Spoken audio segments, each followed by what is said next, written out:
Good afternoon mga Dabarkads. So meron po akong good news sa inyo. Good news po ito para sa lahat ng mga tao na ayaw sa fake news. Okay? Kasi po nung isang araw ay may ni-report po tayo na account sa Twitter, si Anima Christie, na pinapalabas po niya na pinatawag daw ng MTRCB si Vice Ganda at McDonald's dahil daw doon sa pagkain ng chicken. Okay? Sabi naman ng account na to, ito daw ay satire na post. Pero hindi po niya sinabi yon doon sa actual na post. Sinabi po niya doon sa mga response na niya sa baba. So yung mga makakakita ng post, ay yun ang paniniwalaan po kaagad. Kung pumunta ka doon sa comment section ng mga report tungkol sa balitang ito, pati sa MTRCB, yung mga tao naniniwala na gusto talagang ipatawag ni Chairwoman Lala yung McDonald's at si Vice Ganda ulit na parang pinag-iinitan, which is napakalayo po sa katotohanan, di ba?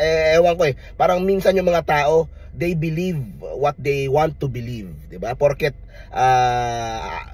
nagalit sila kay Lala, Chairwoman Lala, dahil sa suspension, o kahit lumabas to, kahit naisip nila na fake news, hindi, paniniwalaan ko pa rin to kahit alam ko na fake news, 'di ba? So hindi po totoo 'yon. Okay? So nakaabot kay Tita Christie, kay Manay Christie, yung pong paggamit sa kanyang pangalan nitong alt Twitter account na ito, na yun po yung mga accounts na yan kadalasan yung either satire o kaya banat o kaya hirit o kaya atake. So yan po yung gamit ng mga pages na yan. Nakaabot po sa kanya at siya po ay nag-issue ng kanyang statement. Okay?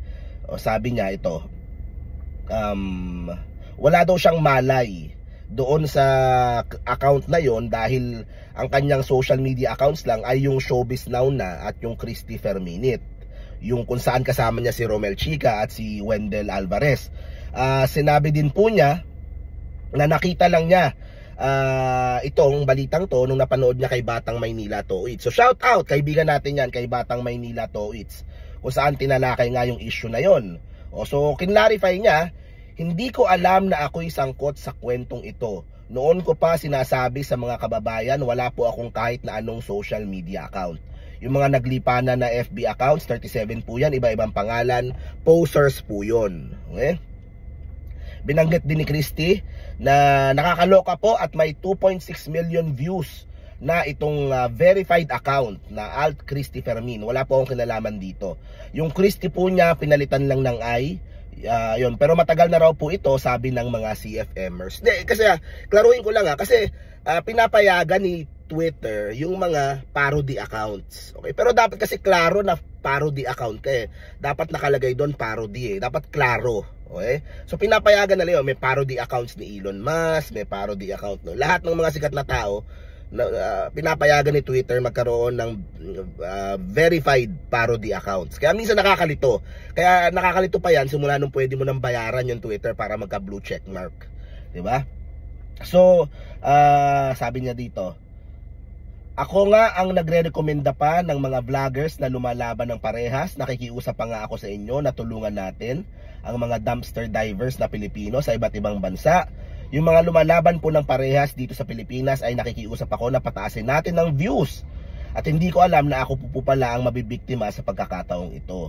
Ang pakiusap ko lang sa mga vloggers, kung meron kayong gustong paangatin na pangalan, ay kalayan nyo po yan, pwede nyo gawin yan kahit na anong oras, pero wag na po tayong gagamit ng taong walang kinalaman. Hindi, ito hindi sa pinagtatanggol ko itong si Anima Christie. Yun nga, parody account yan. Hindi naman siya pretending to be the true Christopher. Yung account na yun ay nandoon para pagtawanan si Christopher Min, which is masama pa rin, di ba? Pangit pa rin yung ginagawa niya, pero hindi niya objective na linlangin yung tao na yung post ay galing kay Christopher Min. Okay, so Anima Christie. So pero ang goal niya is pagmukaing tanga si Christopher Min, which is pangit din. Okay, pangit din. So ayun, kinlaro din ni Manay Christie na wala siyang galit kay Vice Ganda. Wala namang rason para magalit si na sabi niya walang personalan, talagang yung sa issue lang ng icing sa MTRCB, yun lang. And syempre kailangan nyo din tandaan, nasa TV5 si Nanay Christie. 'di ba? At medyo mainit minsan pag nagkakaproblema between ABS-CBN at sa TV5, although maraming collab yan, minsan nagkakainitan pa rin. Syempre, Nanay Christie will stand with TV5. Okay? Yun ang kanyang mas papanigan, lalo na sa ano. And syempre, kung ano yung tingin niyang tama, yun din yung papanigan niya. So, ayan, ito po. So, ito po yung nangyari. Okay? Pagka-check today nung pong Anima Christie sa Twitter, wala na po. The account does not exist. Nawala po bigla yung account na yan. Kasi masyado pong nabalita, masyadong umingay. At ito, hindi kaya natakot siya dahil ang pumuna sa kanya is none other than si Attorney Ferdy Topacio. Okay? So si Attorney Ferdy, very controversial yan. Okay? Kaibigan namin yan, family friend, very close sa akin yan. Sobrang kaibigan namin yung si Attorney Ferdy.